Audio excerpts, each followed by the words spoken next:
చివరికి లంచం కోసం దివ్యాంగుని కూడా వదలని కాంగ్రెస్ కార్యకర్తలు 50,000 ఇస్తేనే ఇందిరమ్మ ఇల్లు ఇస్తాం.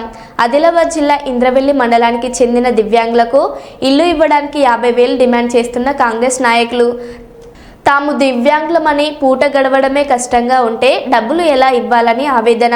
కలెక్టర్ను కలిసి వినతి పత్రం ఇచ్చి తమకు న్యాయం చేయమని వేడుకున్న దివ్యాంగులు. 3 साल होगा मेरा 18 साल का बच्चा मर गया। मेरे को रहने को जगह नहीं है, जगह है मगर मेरे को मकान नहीं है। और ये इंदिरा इल्लू वाले उनको मकान दो बोले तो बोले कि हमको 50,000 दो, जब हम तुमको मकान दे तो बोल रहे हैं। और ये प्रशांत बामने है साहब, उनका 100% हिसाब ले तो है, उनको मकान नहीं है। और तीसरी बात साहब, जो रमाकांत नंदे है सतवाजी बड़ा, उनका हिसाब ले तो 40% है, खेती नहीं है, कुछ भी नहीं, तो उनको मकान नहीं दे रहे। तो मेहरबानी करके हमको मकान दिलाओ साहब। 50,000 कौन मांगे पहले वो बोलो। 50 वाले अपने इंदिरा कमेटी वाले हमको 50,000 मांगे, तो हम बोले कि हमारे पास पैसा ही है।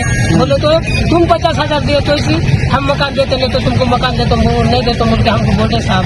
और अच्छे वालों को मकान दिए और हमको हैंडीकैप वालों को इंदिरा मंडल में हमको मकान नहीं दिए। तो वो मेहरबानी करके हमको मकान देना साहब, इंदिरा हमको देना।